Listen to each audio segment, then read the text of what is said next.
Tech Talk with Matthew Dickerson. Matthew Dickerson. Tech Talk. Sit back and relax. It's time to talk technology. Greetings, bold adventurers, and welcome to your next valiant quest, albeit a reasonably brief one with very few major challenges. Welcome to Tech Talk with Matthew Dickerson. Today our journey has us organising traffic to reduce congestion and air pollution. That's one for the city listeners there. We've got another neat idea for sustainable living. It'll keep your domestic heating and cooling costs down and hopefully extend the life of the planet for a few more years at least. And we have some fancy medical tech that'll be some welcome news for people managing cancer. And here to take us through the next 45 minutes of our expedition into the future, with digital map unfolded and spread out on the virtual table, it's our intrepid tech guide, Matt Dickerson. How are you, Matt? Well, I feel very relaxed to sit here and spend 45 minutes sitting down and not being active, because I've been very active this morning playing pickleball. Yeah, right. And I haven't heard about pickleball much until a few days ago. I've seen it creeping into some TV shows and stuff like that. Right, okay. Yeah. I've seen it on a couple of things. Never really knew what it was. It just looks like a version of tennis. Well, it's actually, I would describe it as a combination between tennis and ping pong, or table tennis, I think many people call ping pong. Yeah, okay. It seems like a combination between those two. But the reason I wanted to mention it was linked to technology, was that it seems to me that this game is an admission that we've gone too far in technology with tennis. When you go back to tennis in the 70s and 80s, you had nice little wooden rackets, and there seemed to be a lot of skill involved, a lot of serving and volleying people at the net, and now you seem to have people just standing back 10 metres behind the baseline, it seems. They have to, because that ball's just travelling so fast. That's the thing, and they're just absolutely having a slog fest. And you saw in the Australian Open, some of the rallies were going for 30 and shots, 40 shots. It was just crazy. And I'm not sure that's the most riveting tennis, but the thing is, if I'm playing against you and you're a half-decent player, well, it's not much fun because you just blow me off the court because you can hit the ball so much faster. And when I looked at it, if you go back to some of those old days, back in the 70s and such, then the racket area was about 420 square centimetres. You go to a modern racket, they're typically 710 square centimetres. Almost doubled. Almost double, that's right. So a lot of power. And I think it might have been Prince about 1976, sometime in the mid-70s, that came out with an oversized racket. And that's when things started to get a bit different, because they found new materials, because there used to be timber before, and you couldn't go much bigger with timber because timber was pretty heavy. Just crack and a bit too heavy. Yeah. But now, technology-wise, we've got carbon fibre and graphite. We haven't had titanium heads for a while. Synthetic strings. They actually do wind tunnel tests on the rackets to make them more aerodynamic. What? So when the player is swinging the racket through the air, it's cutting that air. Exactly. Yeah, I don't think that would have any difference at all with me playing the game, but obviously for professionals, you've got that side of it. And you've even got smart rackets now that actually have sensors built into them, so that during a game, I don't know if this is legal in terms of playing competition tennis, but literally during a game or a practice match, you could actually go and look at a screen to see how much spin you're putting on the ball, what your racket was doing, where you're hitting it in terms of the sweet spot. So all of that technology means that it's just very difficult to have a social game. So pickleball. So now we go to pickleball, where they use a rock and a flat rock, and they and it's a bit like that. I remember years ago when I used to play a bit more golf. If I was practicing golf, I'd get a plastic ball that had holes in it, so it wasn't very aerodynamic, and then I'd go in my backyard and I could swing as hard as I like, and the ball would only go 20 or 30 metres. Bingo. Some people that play with me know that when I'm on the golf course, it only goes 20 or 30 metres. About that anyway, yeah. But that obviously reduces the aerodynamics of it, and that's what a pickleball looks like, an oversized one of those. And then the rackets are just, it seems like a bit of a slab of timber, a bit like a table tennis racket. And so you're not being able to hit the ball powerfully. It's very popular apparently in some older homes, some aged care homes, because you're not having someone blown off the court. You're not having the ball hit so hard. You've got to be sprinting across and getting it. And apparently some of the grandparents are living in these homes. When their grandkids come, it's a game they can play together. Yeah, okay. Otherwise, the grandkids would just have them running all over the court. So it's almost a bit of an admission that maybe we went too far with the technology to improve it. And it's you can imagine, game for the people. Yeah, imagine the manufacturers are all saying, well, if we can get that little edge, our racket will be more popular, the better players will use it, we'll sell more rackets. So I get that continuous focus on improvement, but then it's gone so far now that we've had to invent pickleball. Well, Where's pickleball technology going to take us now, I wonder? I did actually say when I picked up one of the rackets there and I was playing, I said, are there any rackets better than others? Well, these ones over here, these are the expensive ones and they've got a better sweet spot. And I went, oh, no, it started. Yep, that's it. And the show's over. All right. Okay, folks, have you got your boots laced up? Let's get trekking. Ever dreamed of having your own personal jetpack? Well, of course you have. That was a rhetorical question. Ever since that Bond movie Thunderball, jetpacks, well, they've been another one of those landmarks to tell us that we've arrived in the future. Well, Thunderball jetpacks are now so yesteryear, folks. The whole concept has evolved entirely. It's now a jet suit that you covet, and we now do races. Where else but in Dubai. Matt, can I see you? I can see you fidgeting in your seat over there. Tell us all about this new sensation. Well, the good part is that the 28th of February is the date. So we've got time still. Our listeners have got time still. To train up and get yourself a jet suit. To get organised. And get over there. That's right. Now, I think you actually can't go and get your own jet suit. It seems to be one of those competitions where you get the equipment supplied because there's one manufacturer that seems to be providing it all. Gravity It'll come Industries. down to the skill of the driver. Apparently, yes. Right. And who is least afraid of dying, I think. Yeah, that's all I'm thinking of. Because this thing here is 1,000 horsepower of jet engine strapped on your back. What could possibly go wrong with that? As you're ducking and weaving through the buildings of Dubai. And as you're racing other people, trying to, I don't know, take them out, keep away from them, whatever you might do. Now, I'm imagining you actually don't go over the city or anything like that. It's going to be done over water or something, surely. Well, this is Dubai, so you never know. But yeah, right, okay. Given the fact that it's done in combination with the International Boat Show, the Dubai International Boat Show, which is on at the same time, I'm imagining exactly the same thing, that they might do it either over the water so that if you crash it might soften it a little bit, depending how fast you're travelling, maybe not much. There's a chance at least you'll survive. That's right, until the jet suit's too heavy and then that drags you under. Or it might be out somewhere that's near the water, so it's a bit of a failure. Dissolvable straps or whatever. Maybe, that's right. So it does sound quite fascinating. Now, we have seen them before. We've seen different companies say, look at this, we've finally got a jet suit. We've obviously seen Iron Man, again, in the fantasy land like James Bond. The American military is developing them as well. Yeah, that's right. So they are being developed, but I'm just not sure they're at the point yet where I can say, I'm just ducking downtown, hey, to grab a bottle of milk. Yeah. I'll just put my jet suit on and off I go. But maybe that's where we're headed. Well, I had a look on YouTube. They've got wings and everything. Yeah, they're pretty cool, aren't they? You look a bit like a transformer. Well, I was actually thinking of the Toy Story, Buzz Lightyear. Yeah, Buzz Lightyear. That's right. He's got little definitely wings. got that Buzz Lightyear flavour about it. And of course, Woody says that you can't fly, and he demonstrates to everyone that he can fly, but Woody demonstrates Falling with style. Falling with style, that's right. So Gravity Industries, their aim is to revolutionise human flight, and jet-powered suits is how they're going to do it, which is fantastic. It was founded by Richard Browning back in 2017, so they've got a little bit of history there, not a lot of history, but enough history to be doing something. But they must have convinced someone that had some WHS or some risk assessment that said, no, we think this is okay. No. So they must be this good is enough. Dubai, right? So if you've got enough money, it'll happen. Well, and you they might be definitely have enough money. Yeah, you might be right there. So I'm really interested to see what happens. End of February, keep an eye out for it. See how many people survive. Hopefully there's no injuries. Hopefully there's no crashes there. But I'm fascinated to see how it goes. And if this works, if people get there and they fly and everything works the way it should work, then people might say, well, gee, if they can do that with it, then why couldn't I have one at Home and I just strap it on away I go? I don't know what licensing you would need to be able to put on a jet suit. It's just technology's moving faster than the legal system can keep up. Yeah, you're probably right. So keep an eye out for that. I'm not sure James and I will be there, but we'll see how we go with that crowdfunding. Might watch the replay later on.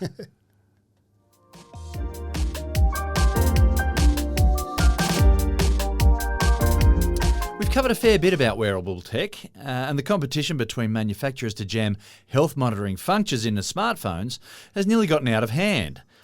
I guess, Matt, a discerning consumer might start to wonder just how fair dinkum this all is. Is it all good data? Well, it's all reasonably good data. And it is quite fascinating, isn't it? You look at a little tiny watch and what it's got built into it, and then it can start to give you some impressive information. So that's great. You and I go for a little jog and we look and go, oh, look at that, we did that better, or we changed some of our metrics there. Our heart rate and whatnot. Yeah. All those things. So there have been some tests done recently just to compare them to some equipment, some expensive equipment that you might get strapped to that goes bing at the appropriate time. And how does that compare to what you get from your smartwatch? So one of the tests they did was a VO2 max test. Now, typically to get a VO2 max test, you strap on a mouthpiece. You're basically recording all the air that's going in and out as you're breathing. You then get on a treadmill or an exercise bike and basically go for your max for maybe 15 minutes. And out of that, you'll get your VO2 max. Now, this is very important for Olympic level athletes. I mean, anyone really wants to check that out. And your watch can give you a VO2 max. I can look up right now and see what my VO2 max is. I haven't been strapped to any equipment like that.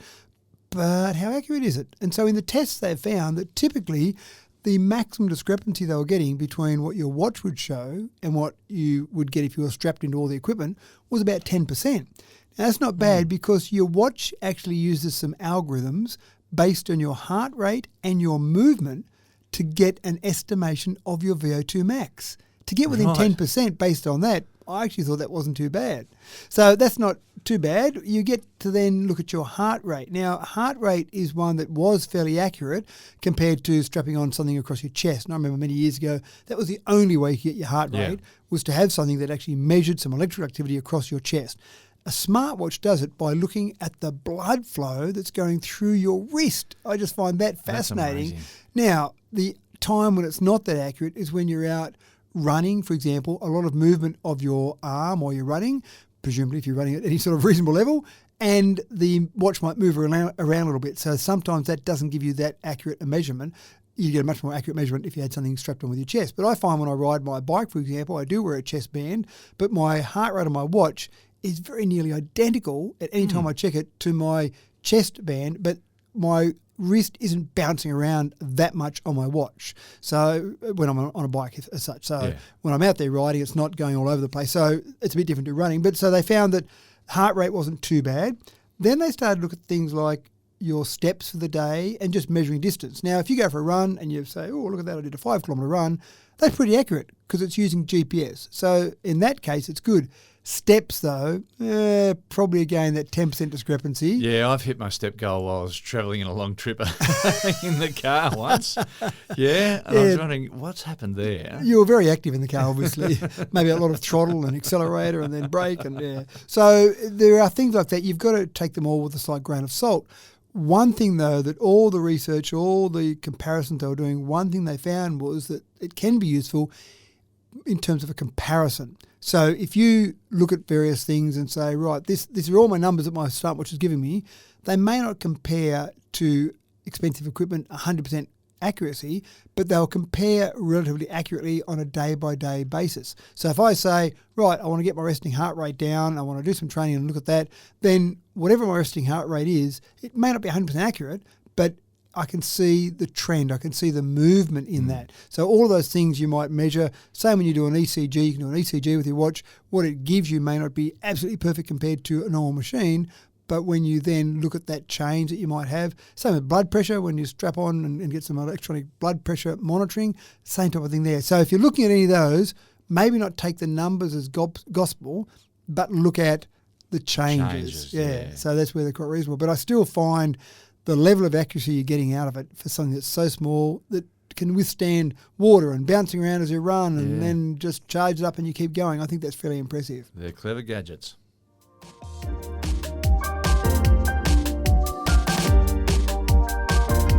Here's a shout out to all the awesome people currently fighting cancers in one form or another. It's got to be one of the toughest things you'll ever do. Even when you've won early battles, you can never truly relax, as dormant tumours can wake up and turn your world upside down once and again. Catching them early is the key, and remaining vigilant must be so emotionally exhausting.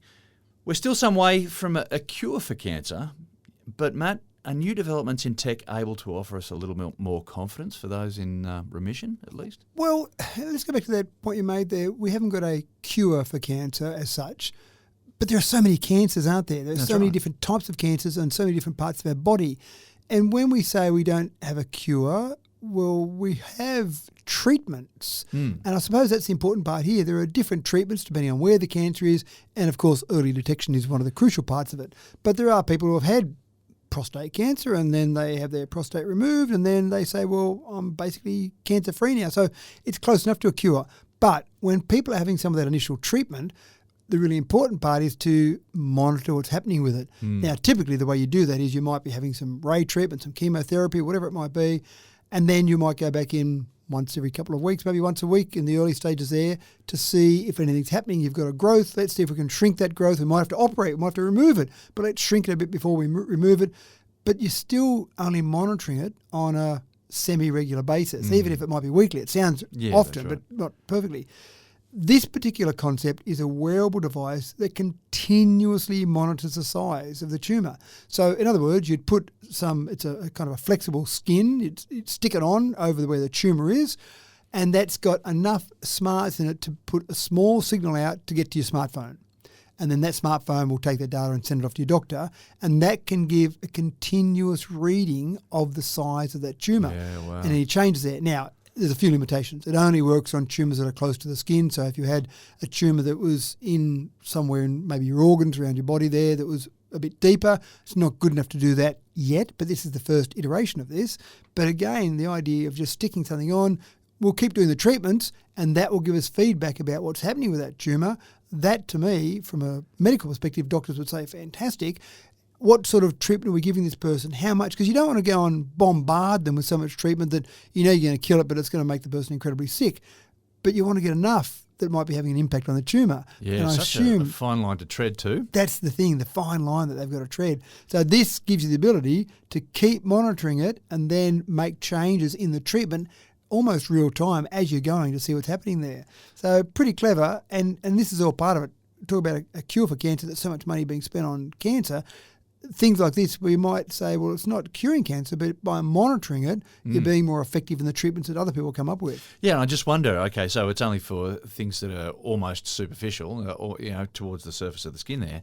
I wonder how long before we're able to use similar technology, just modified to detect stuff through bone even, we're heading in amazing directions. And obviously there was a need for this to say we need better monitoring, so someone's come up with this concept. So then next logical step might be, here, swallow this little thing and it'll sit down, maybe not swallow because it might come out, but maybe insert this little thing and we'll just monitor that with that particular device. So there's all sorts of other potential products that might come for at to least this. the people who this could help out, it's one thing that they don't have to think about it all the time. They know that they're being watched. Yep. And that hopefully someone can pick it up as things start to change. Yeah. So, hey, positive signs for the future. Absolutely right.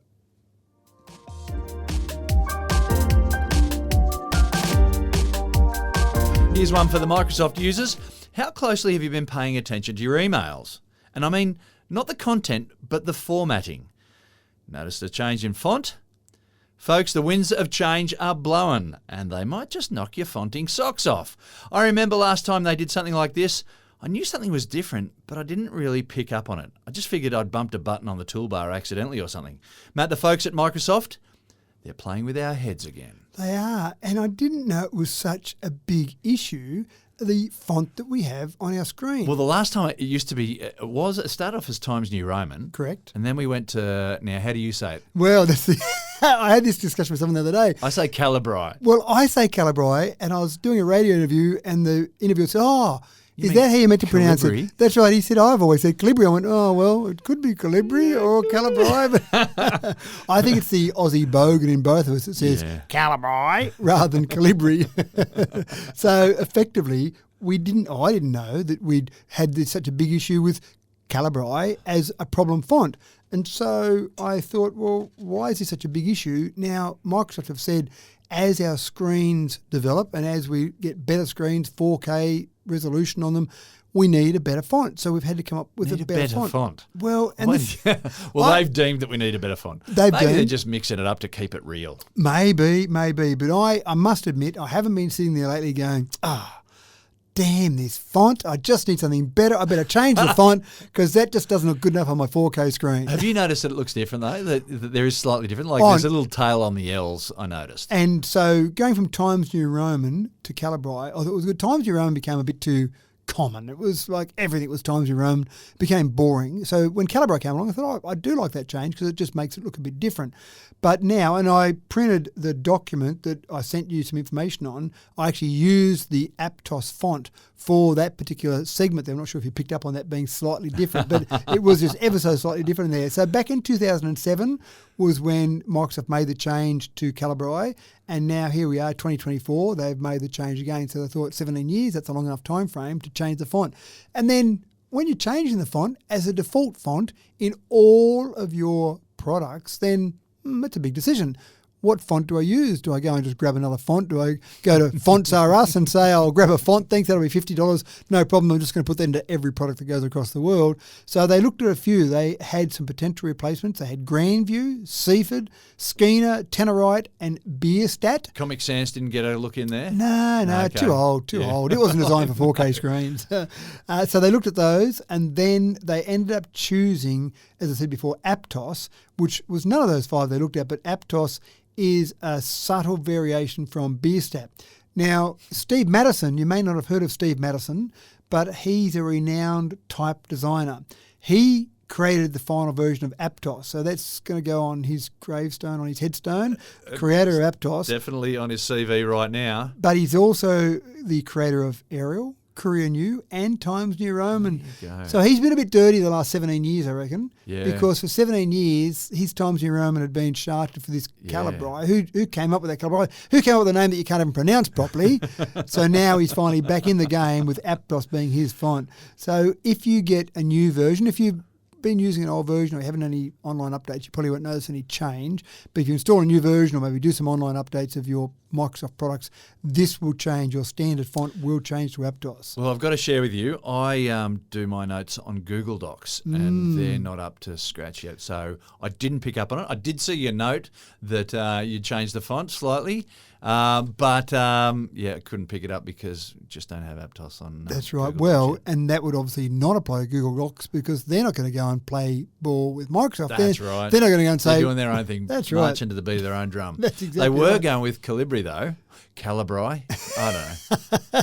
The C one. Tomato. So the other thing that's going to be interesting, a bit of controversy around this, is because it wasn't that long ago that the US State Department mandated the use of Calibri for all documents.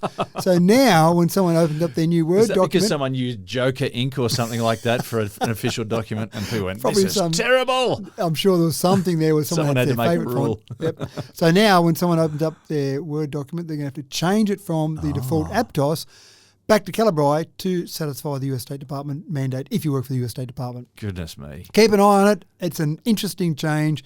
I'm not sure if it's the biggest technological change we've ever seen, but I do find it fascinating. And do you realise we've also reached nerd level 11 in reporting on this? Well, I actually find it fascinating that they've deemed that you need to change it because of our screen technology. Yeah. And not so much worry about what you print, but the screen technology. Sounds like an excuse to me. Okay. Right, I'll give you that one. They just wanted to change.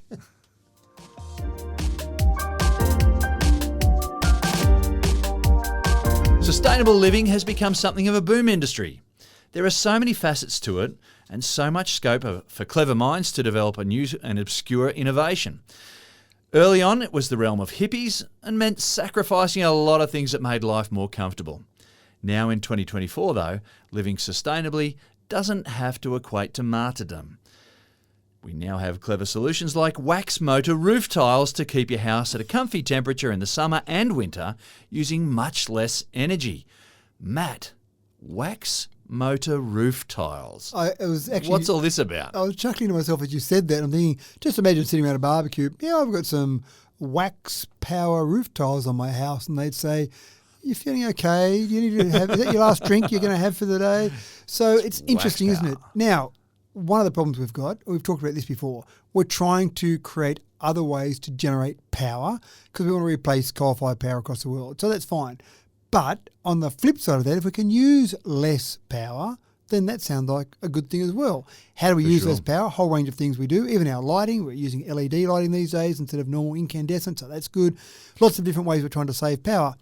About 50% of the power in an average home in the US, but I imagine it would apply for most countries, is used in keeping energy and keeping our temperature at a comfortable temperature. Yeah. we're not great at different temperatures, are we, humans? We used to remember the old days where you just used to have a fan, and if it was a hot day, you just experienced the hot day, but you stirred up the hot air, and it made things a little bit better. Well, if it was a bit hot, you'd open some windows to get a cross breeze. A bit cold, you close the windows. Those are the days where we used to play cricket outdoors and all that sort of stuff. Please, and then I realised, 40-degree heat is too hot to be standing in heat. So if we can reduce the power usage, that's got to be a good thing as well. So then we don't have to produce as much power as we move to different ways of producing power. One of the ways you can do it is if you go into the ceiling space. Most people have got insulation in their ceiling, but between the ceiling and their roof, it can get pretty hot or even pretty cold. So if you can change that temperature gradient, then there's less of a temperature to try and keep out of the actual house part. Yeah. So there's different ways to do that. The latest way to do that is to use tiles that change as the temperature changes. Now, you say, well, that's great. Incredible. You're using a bunch of power to change those tiles as the temperature changes, but no, that would be silly. So they're using, as you said, wax. Now, this sounds incredibly clever. Essentially what they've got I'm is... just imagining filling up my gutters with melted wax on a really, really stinking hot day.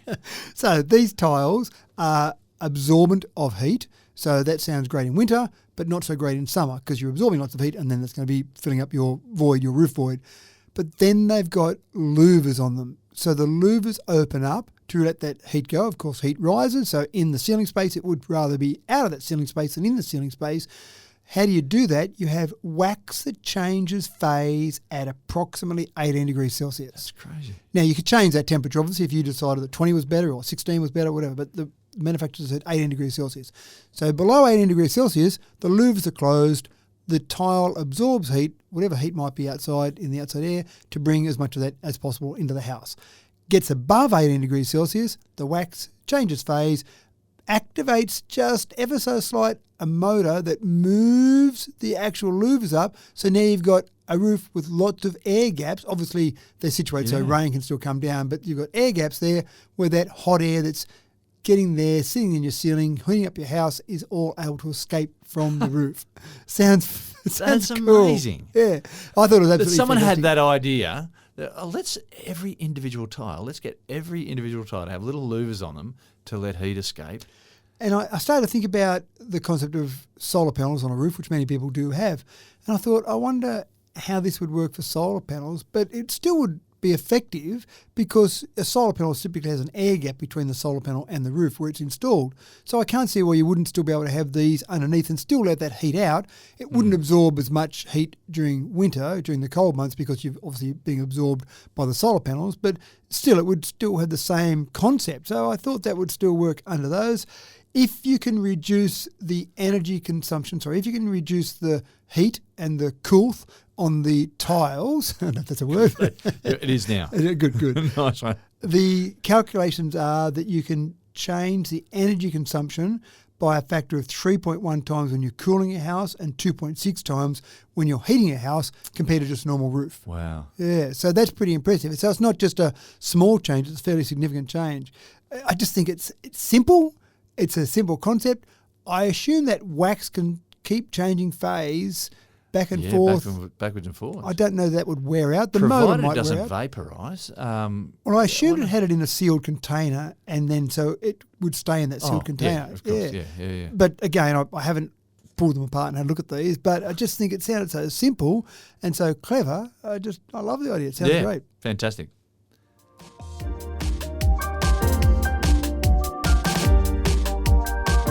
"3D printers have been a revolution to product design and development.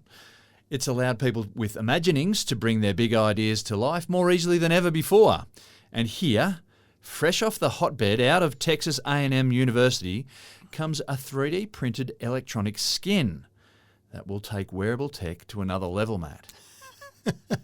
Where are we going to stop with wearable tech? We do talk about it being a real boon industry. We've got a segment every show on wearable tech, but it's so interesting. It is. So forget the little simple watch that we talked about before with area on the back of that, maybe a couple of square centimetres that can actually have that in contact. Wearable skin gives you a greater surface area. The answer to every biology question is surface area, of course. So if you want to monitor motion, temperature, skin temperature obviously, blood pressure, heart rate, that's pretty easy with this. You have a wearable skin, but it's a 3D printed e-skin. So you can print it to suit the shape. You would obviously do some sort of scan of the part of the body you're going to put it onto. Then you'd 3D print it to suit that shape, put it on. It's flexible, it moves. And in stretching and moving, that's where it's giving you information back. So we've got clothing now that you're wearing and the whole thing. You could effectively print yourself a T-shirt. Well, you could, but I don't know that it's designed to be quite that large. I got the impression that it would be used over something a bit smaller, so it might be a forearm sleeve or something. Yeah, something like that. A bit like a tattoo, a fake tattoo sleeve, but doing the same sort of thing with a sleeve with its information. So, just when you start to think about all the structures that are in that, the 3D printed structure in that, and then as those various particles move in there, that's enough to give information back to a sensor that's built into it to then feed it back to a smartphone, and away you go from there. Wow. And you just think, do we need the level of monitoring to this level? But maybe we do. And sometimes it's driven by sport. You see players in many football codes across the world that'll have a little lump in the middle of their back, which is typically a GPS sensor, and that's not relying on good old-fashioned satellites because that's not accurate enough. Typically, the stadium will have sensors around it so they can track the movements very accurately. So you'll see in a game the fastest 10-metre sprint that a runner might do. And you probably couldn't get to that level of accuracy just with satellites, but with all those sensors around the ground, you can see this player that ran at 31.2 kilometres an hour faster than the other guy that ran at 30.9. So you get that level of accuracy, but that's got a lump in the middle of their back. When you talk about this, you think, well, they could just wear a skin over their arm, their leg, even their legs. Let's say a player was coming back from injury, you could probably put it on a leg and you could actually have some sort of warning going off to the player if they're starting to push too far or too hard, where they might potentially, that injury might reoccur. Rupture a hamstring again. Something like that. So I just don't know where we're going to stop with all of this. Get up in the morning, put your second skin on to monitor what's happening with your body throughout the day. At least it would protect you from skin cancer, I suppose. But it is quite fascinating, and I really don't know where it's going to stop. But I'm going to say that your advice to students about getting into materials technology is a great sort of area of development. Maybe you could add an asterisk next to that and say if you don't like materials development, then maybe wearables, because that seems to be a boom industry. As we become more and more unhealthy, we need more and more information to tell us how unhealthy we are.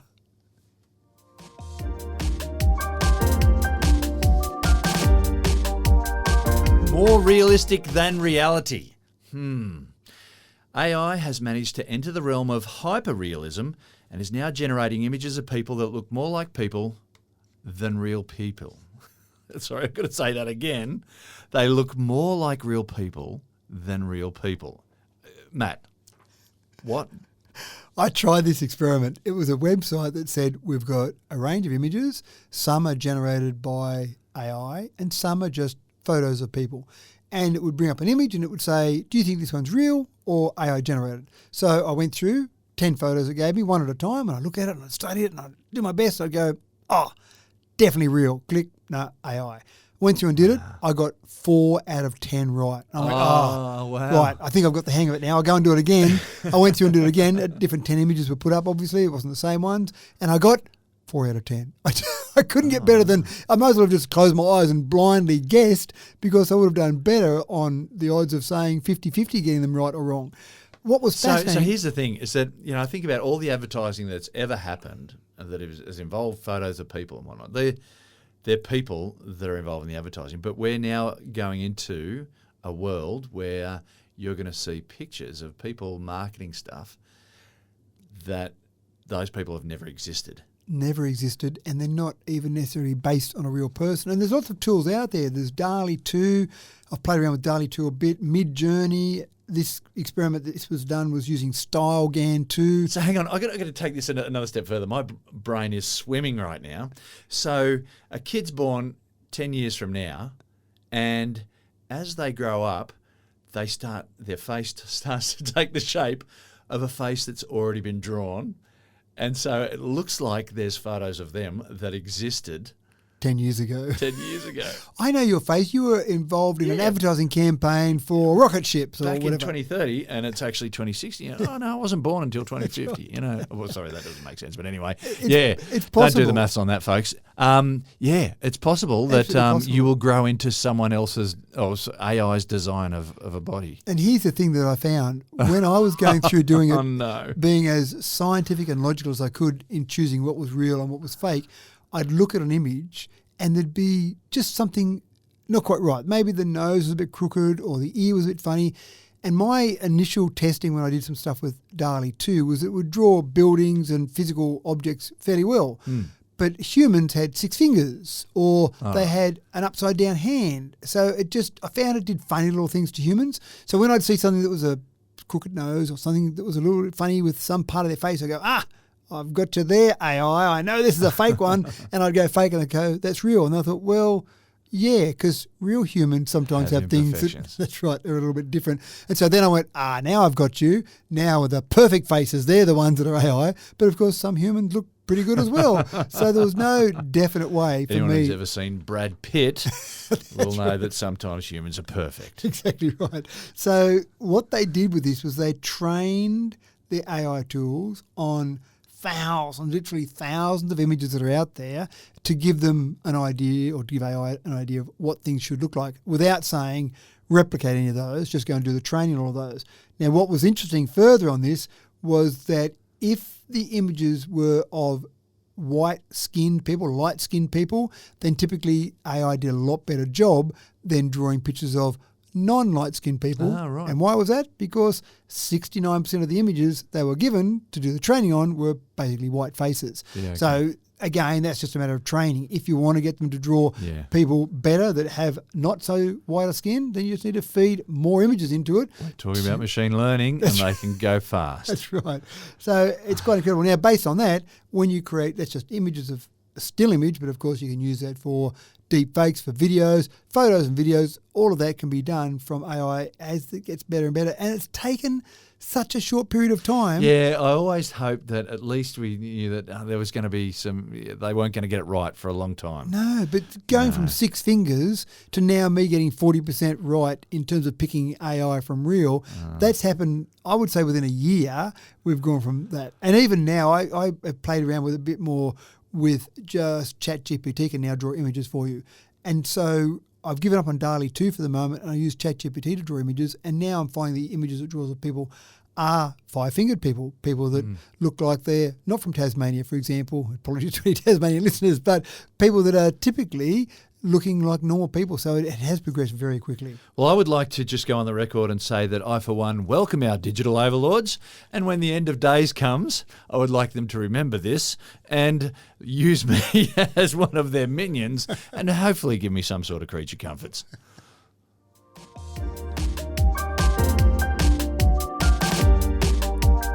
If you're listening to us now while you're sitting in thick city traffic, you're going to really appreciate the next story coming out of Hull in the UK. With its ability to process extremely large data sets in real time, it's only natural that we should call on AI to untangle traffic congestion.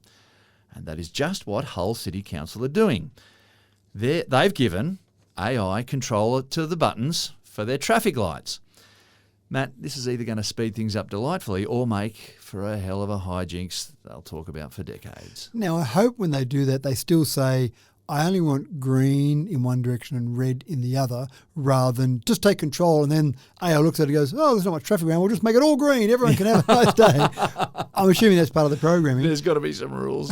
But it makes sense. And we do know that sometimes when you've got a line of traffic lights, with the standard in-road sensors that are used now, which are pretty rudimentary, you drive a car over, it picks up that a car drove over that sensor, and then the traffic lights have got an algorithm built in to say, which road do you prefer? This road's a busier road, therefore I prefer that, and a certain number of cars, this other one, or a certain amount of time, then I'll change the lights.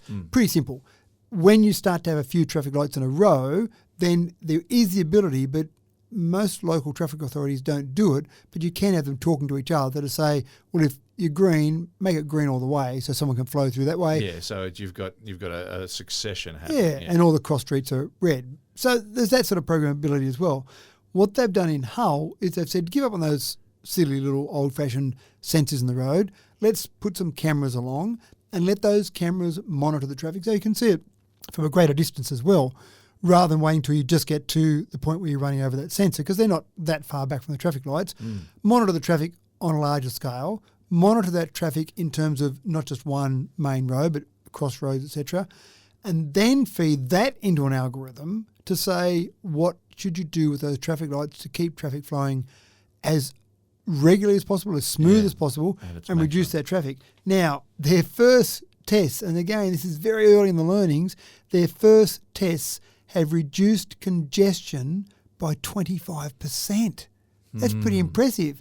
Now, this has only been introduced in June 23, so it's only had about 7 months for it to learn and already to reduce traffic by 25%. But I'm wondering about like those little quiet streets that go onto a highway and they've got those traffic lights, so then they're all along things like Mossvale Road and whatnot in Sydney, where you've got a little quiet street that needs a traffic light to get on, and you've just got a little local traffic. You're that one car waiting to go on, and you've got that stream of traffic. So the algorithm said we just need to keep that traffic flowing, and you're there for half an hour waiting for your turn. And your one car doesn't count as much as all the hundreds of cars. That's right.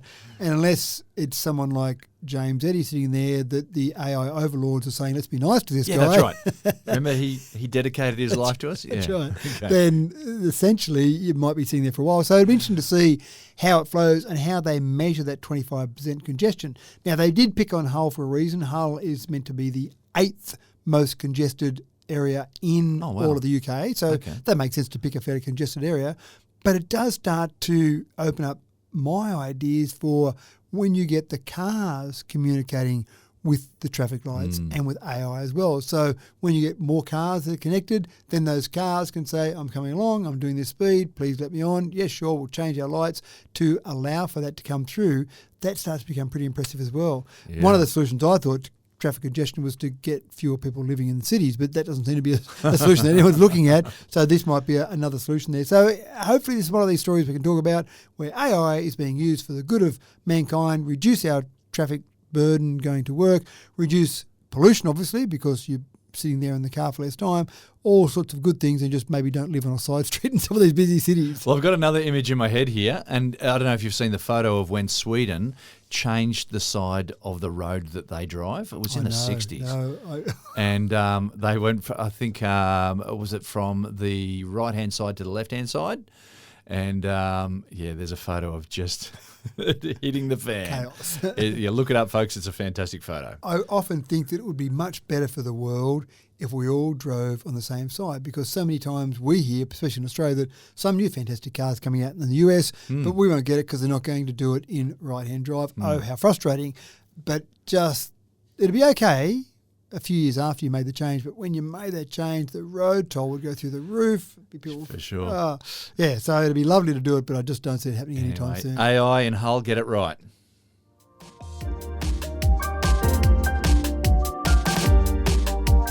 In the modern age, there are many things that we just take for granted, and the internet has got to be at the top of the list. It just works. But did you ever consider that in order for it to work, every single connected device on the planet has to be reading the time in exactly the same way, completely synchronized? Now, someone on the planet had to think of that. And so, folks, it is time for us all to raise a glass to David L. Mills. Few people can claim enabling such an enormous impact as this man, who is largely unknown, Matt. Largely unknown. Now, he passed away in January, so rest in peace, David L. Mills, but he had a much bigger impact on the internet than most people realise. He was the one who said, hold on, while we're trying to get all these different computers connected together and everyone's working on all these different protocols and communications and making sure it all works, has anyone thought about the time synchronicity? And he was in an interview that I watched a video of, and he said, well, the interviewer said to him, why did you think about this? Why did you go and pursue time as a thing? And he said, well, no one else was doing it. And it seems like a trivial sort of answer to a really important question, but no one else was doing it. And the subtext of that was, and I thought it might have been pretty important, making sure these things all are knowing the right time. Now, you think, well, that's easy. You can just set the time and that's fine, but there's got to be a process to do that. Yeah. And he kind of told the joke that it would be silly if you sent an email to someone and it arrived before it actually had been sent. And that would make no sense at all if you had your time on your computer out compared to the time of when my computer was sending that sort of thing. So if you look at the history of the formation of Greenwich Mean Time, there were train timetables. People were leaving one town and arriving before they'd left at their destination. Yeah. So they had to coordinate the times in England to let the train schedules run. And that was probably a bit easier when you've got a physical device like a train, but when you're starting to talk about packets of data, that's right. Even You've got to more get pretty important. specific. You've got to get down to the second, haven't you? Well, you got to get even better than that. Well, sorry, keep going. That's right, but that's the sort of exactly what you're talking about with the trains with GMT. You have that same situation. Now, again, you might think, oh, that's a bit silly. A message arrives there, but then when you start to talk about transactions that involve finances or going to a stock exchange, making a buy order or a sell order, you really want to know that everyone's working off the same time. David realised this and said, let's work on this and let's work. And he basically came up with what's known as the network time protocol. Now, to do that, it gets pretty complicated because if I say, okay, everyone, here's the clock that's the time. Everyone connect to that and synchronise with that. Well, how far away am I from that clock? And what is the path that my data's got to travel on? So if I get that time where I am and you get it where you are and you're closer to it than me, well, we're not going to be at the same time, are we? So it starts to get complicated. So what they've got now, what we're sitting on now, is we have a number of Stratum 0 devices. So they're not computers that you can connect to. They're ultra-precise timekeepers. You've got things like atomic clocks, GPS clocks. There's probably a few dozen of those around the world, distributed around the world, and it does change from time to time. A clock might be decommissioned, something might be brought back in, for example. In Australia, we would have some at a couple of the universities maybe, so we do actually have them here, but typically around the world they're at laboratories, observatories, even space agencies. So Stratum 0 devices, they're the ones that they agree, and these devices communicate with each other to agree, here is the time. Everyone agrees that this is the time. Then you've got Stratum 1 servers that connect to the Stratum 0 devices to have the time accurately, and then how far away they are, they make some allowance for that. Yeah. Okay, it's going to take so many nanoseconds to the signal to get from the Stratum 0 device to your Stratum 1 server. We need to allow for that in the breakdown of the actual time that you record there. And then Stratum 2 servers connect to those in a hierarchy that essentially go then across the world, and that's what most of us connect to when we're trying to get the time. So, for example, in this studio we're sitting in, I've got an internet-connected clock in here, and when I set that up, I had to choose the server that I would connect to get that time accurately, and then there were some estimations made in terms of how far away I am from that, how long it would take the signal to get from that Stratum 2 server to this clock, and then I had to build that time into the clock to say, that will give me a really accurate time based on the distance I am away and the lag time, if you like. You do that across the world, and you then get computers across the world that are all at an accurate time. So when you have a time date stamp on something, you know that that's going to match somewhere else. Now, again, financial transactions is the most obvious one here, but we're talking about tens of milliseconds of accuracy. Not nanoseconds of accuracy, but tens of milliseconds of accuracy or tenths of milliseconds of accuracy. So you need to have that time fairly accurate in all of that. Now, the clocks that we're talking about here, when you talk about some of those Stratum 0 devices, they're typically accurate. An atomic clock, for example, are typically accurate to a nanosecond a year. So you know that clock, we set that at the right time a year ago. Now, within a nanosecond, it's still the right time. They operate by the decomposition of cesium-137, I think it is. Yeah, 138, 137, something like that. Yeah. But there are other clocks they're developing now. So it's just atomic decomposition there. Yeah, and so they're developing other ones because they're saying a nanosecond a year. Well, that's not good enough. they're getting to the stage where it'll be 1 in a 10 to the 16th level of accuracy. Wow. Yeah, so they're getting that level. But all of that, someone had to think of that, someone had to design that, and David Mills didn't do it all by himself, but he started the thought process to say, this is important to make sure all these different clocks are the same time. And thank you, David L. Mills. And so we've come to the end of the road. Now, before I break into some 90s Boys to Men a cappella, we'd better pull the pin and spare everyone some unnecessary suffering there. Thanks for another cracking tech talk, Matt. And I do note that I just got a message in my earpiece to say that the overlords thank you for your messaging, good. and you will be looked after in the future. They've acknowledged me. Thank you. All right, now this jet suit race has got me interested. It's got me really thinking. Just looking at archive film from car racing from yesteryear shows how far we've come in that arena. Can you imagine jet suit racing and what that will look like in another 30 years or maybe 50 years? I'm off to watch the Iron Man trilogy right now. Thanks for tuning in again, folks. Tech Talk with Matthew Dickerson is organically grown, completely free of pesticides and herbicides, and with personally handpicked fruit by Matthew himself. It's a pleasure to bring you this humble podcast, and we hope to catch you again in 1 week's time with our next enlightening instalment. I'm James Eddy, and we'll see you soon.